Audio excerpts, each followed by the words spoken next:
Hi, my name is Hushang. Last year, on a different playlist on this channel, I uploaded the translation and reading of the Federalist papers into Farsi, Persian, my native language. The videos on this new playlist will be what you might consider the second draft of the translation of these essays, my second look at them. I will, for the most part, not be reading the essays in the original or in English here on these videos because I have done most of them in the previous translation. In these videos, I will try to delve a bit deeper in annotating, explaining these papers, these essays in Farsi, in the hope of these videos helping those who will eventually publish in print the translation of these essays into Farsi, or as a guide, hopefully, for those who will be translating them into other languages. The translator must be familiar to a degree with the cultural, social, political milieu of the era of the founding of the United States. This would entail having knowledge of history, the history of the political thought during the American Revolution, and also familiarity with the differences amongst the 13 colonies who revolted and united to make the United States of America, the 13 new states. Also familiarity with the writing of the founders. And when I say the founders, I mean people like James Madison, Alexander Hamilton, George Washington, Thomas Jefferson, Ben Franklin, John Jay, and at least a few of the people who attended the Constitutional Convention in Philadelphia. They were participants in it, and also some of the major anti-federalists who wrote essays opposing the adoption of this Constitution. There are certain terms in these essays that would require the translator to refer to the Oxford Dictionary of English Language, especially the people who are not well read in the history and the writings of the founders and the founding era. Now let me share just a little bit of my own story just to put things in context. I came to the United States in 1977, right after I graduated from high school in Tehran, Iran. I was born in Tehran. I grew up in Tehran, Iran, all the way through my first 18 years of life.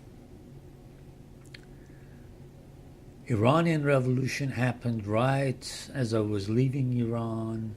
American hostages were taken.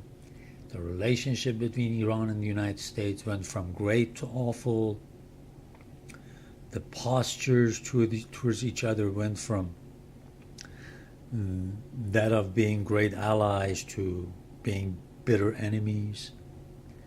President Carter ordered a halt to the renewal of Iranian student visas, and I being one of them, got deported as a result of that, and found the situation that I was in frustrating and sadly demeaning not only to myself, but also to the dignity of many other human beings.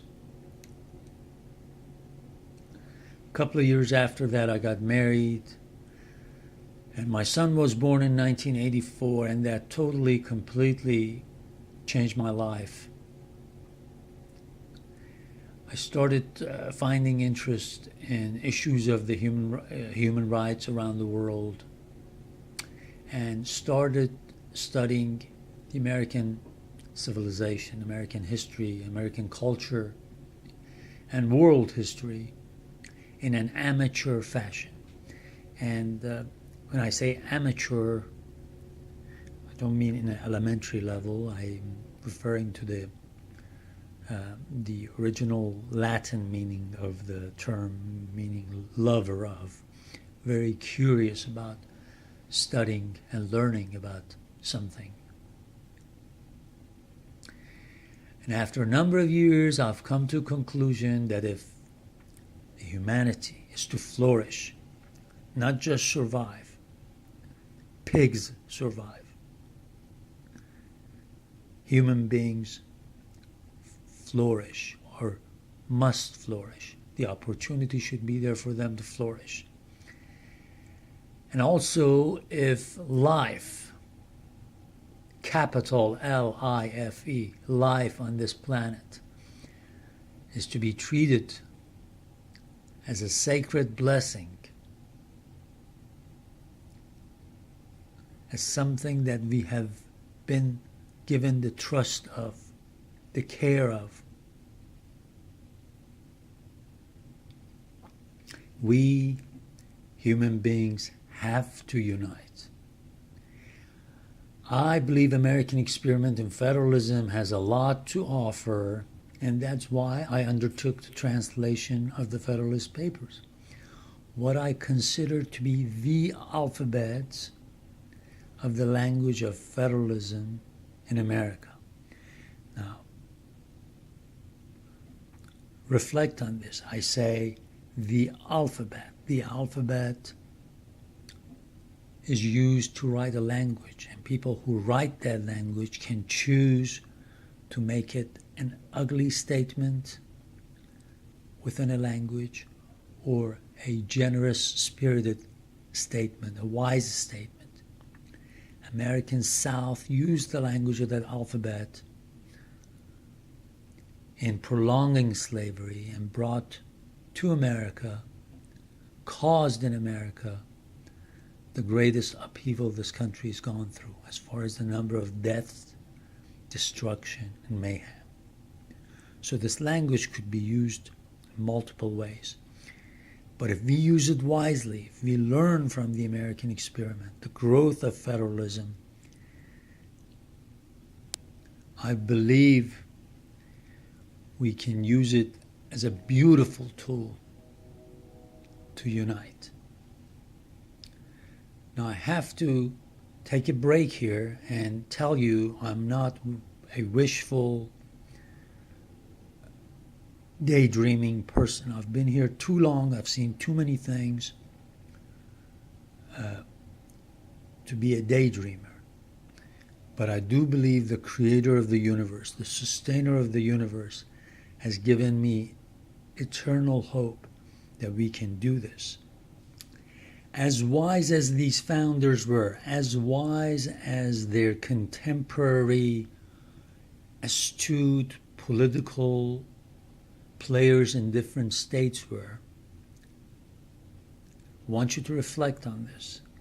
At that time, when they wrote in Article 6 of the United States Constitution that no religious test would be required, from every corner came complaints that by adding this to the Constitution, you're including Jews, the papists, that is, the Catholics, Mohammedans, that is, followers of Muhammad, because Americans' encounter with or knowledge of Islam was through Europe's opposition to the Ottomans, so they called Muslims Mohammedans. This should tell you how ignorant they were But as wise as these people were, they were ignorant of certain things.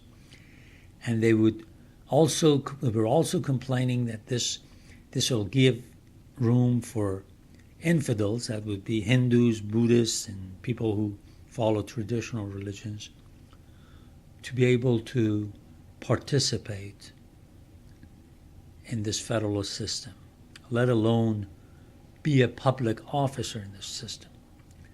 And this was widespread.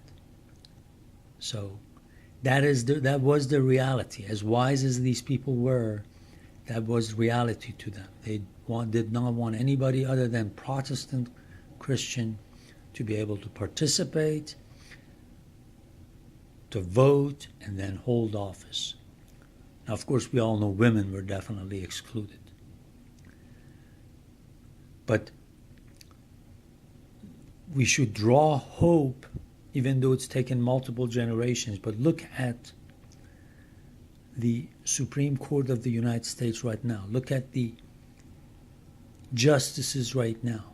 Supreme Court of the United States is comprised of Catholics and Jews, men, women. So I bring this up to say we should be hopeful in our ability to get over our hard-heartedness, short-sightedness, and grow. Grow the way the Creator and Sustainer of the universe wants us to. This is our home. This is the womb of life. We should appreciate it, be thankful for it, and take care of it like the greatest blessing.